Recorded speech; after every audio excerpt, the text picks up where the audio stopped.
Hello, everyone. We're reaching the end of the semester, and basically, the last week or two here, we're working primarily on your final projects that you've been documenting up to this point.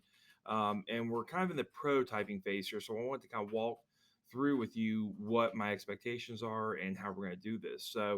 Um, you should be completing step 6 in days 34 and 35 here. And as a part of that, I asked you to create a prototype of your design. This can be in 3D printed, it can be laser cut, CNC'd, whichever one you want to use. You just need to let me know when you turn in the file what you want me to do with it. But in general, when we talk about designing of prototypes, we have this design build test cycle that we're doing. In essence, we want to design our prototype, build it, test it, see where it fails, see where its weak points are, see how we can improve it. And then we go back, make those improvements, make those changes, and then build another prototype. And we do that again and again and again until we get something that's functional and works well. So much like you would write an English paper and you have a rough draft, this first prototype will be your rough draft per se of your final project. You'll get your rough draft back. You will go and look at, test it in the environment that you're going to be actually operating in. And then once you have, so in an example, I wanted to show you a couple of different prototypes that I've made. So in the case of your Bluetooth speaker project, we started out with something that looked like this. It was very complex. It had side by side speakers. If you look at the back of it here, I had a specific housing up here for the battery, and it had posts, and that's actually upside down. So that's kind of what it looked like. And you'll see I had different points here that I had attached pieces to. And some of the sizes weren't correct, like the battery wouldn't fit in here.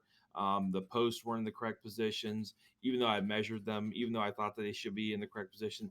The battery part, or I'm sorry, the switch part up here didn't work as I had intended. So I came back and I made some changes. In this design, you'll notice that there is no little holder for the switch because I decided to change the type of switch I was using to something that would be a little bit easier to work with.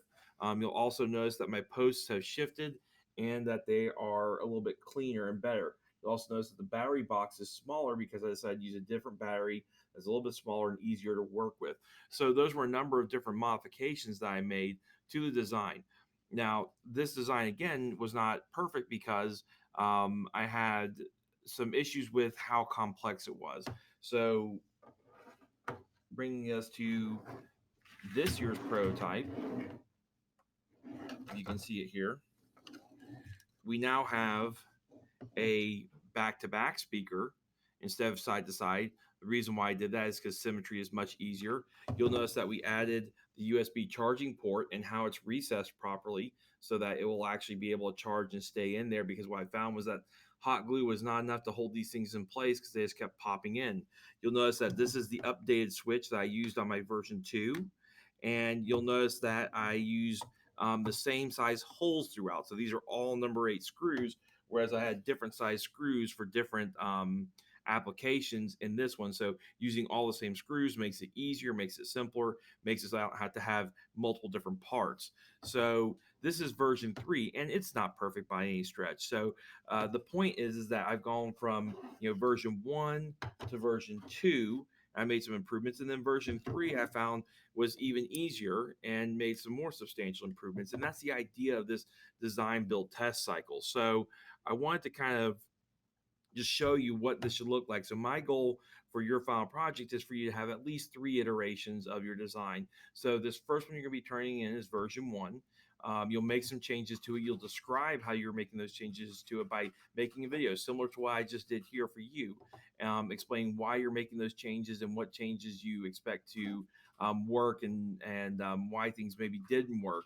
And then you'll do version 2. We'll make it again, and then we'll have a final version that you'll turn in at the end. So that's kind of this design build test cycle in a nutshell. So this class, you're going to be working on your EDP step 6, and you need to go ahead and start working on your prototype. You'll need to submit that as early as possible, because the sooner you get it to me, the sooner I can make it, the sooner you can get back in your hands. So I am expecting 3 revisions at a minimum for your final project. So let's get these done, and let me know if you have any questions.